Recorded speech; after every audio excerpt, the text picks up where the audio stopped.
What excites you most about programming music from this period? I think this music is uniquely beautiful in its own way. Probably underperformed. The further you go back in time, the less likely you are to hear this type of music, especially in America.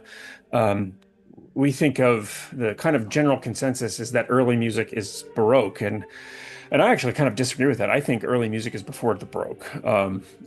I think of Baroque music, 1600 and after, as relatively contemporary and has much more in common with what we do now on a on the musical stage than before.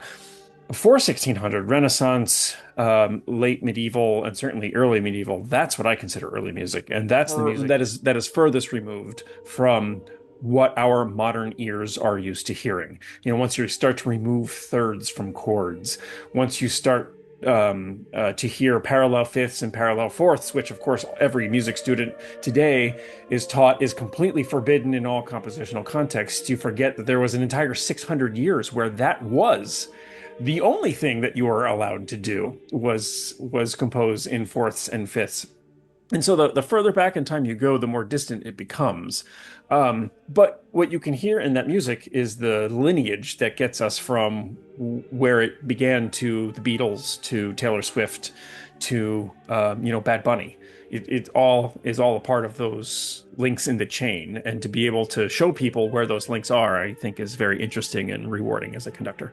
I love to think about the evolution of music in those terms. Touching on that a little bit more, how would you describe the world of composers like Bach or William Byrd? Or I believe there's two other composers that are going to be featured in this program, particularly to someone who's hearing their choral music for the first time.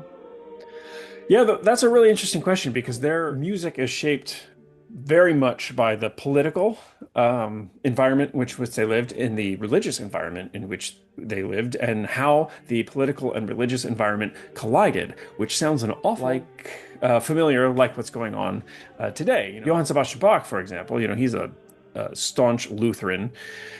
And he was born 1685, well after the Protestant Reformation, and he lived in the Germanic lands, in the northern Germanic lands that were predominantly Lutheran. So his life post the 30 Years' War never really conflicted too much with Southern Europe's Catholicism.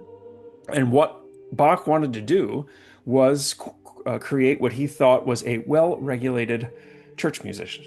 And so all he wanted to do was to make sure that the Lutheran churches had Lutheran music in them for Lutheran people. That was his singular focus. And so he took all of that talent that he had and he focused it on that singular thing. He didn't write any operas. He wrote one we would consider a Catholic mass, but he didn't really write it. It was assembled through self-borrowings and other things that he had written at the end of his life.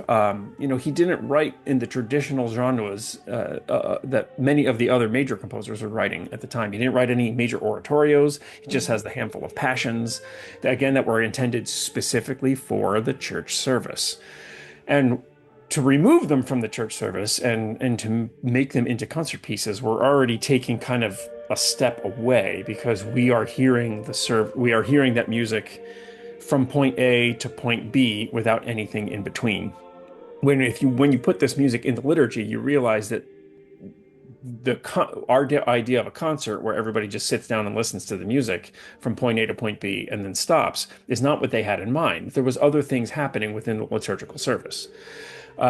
And we go back to William Byrd. Well, William Byrd's music was a conflict between the fact that the Church of England had just separated from the Roman Catholic Church, but at the time, most of the people in England were Catholic until Henry VIII said, "Poof, you're no longer Catholic, now you're Anglican." And William Byrd said, "Well, wait a minute, I'm still Catholic, I think," but he was employed officially by the Church of England. And so here's a guy who was writing on both sides of the fence. He was writing for the Church of England in the new style, which was mostly the Italian style with the Latin text swapped out for English.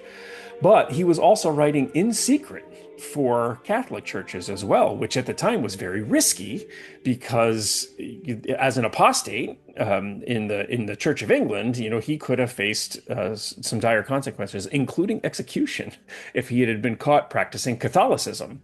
And so from William Byrd, we get both. He wasn't comfortable in just one aspect or the other. He was writing in both the Anglican style, the New Anglican style, and the old Roman Catholic style, and we get both of those aspects from him, and we can see in him the inner conflict between his inherent Catholicism, but of course he was living in what was now an Anglican territory.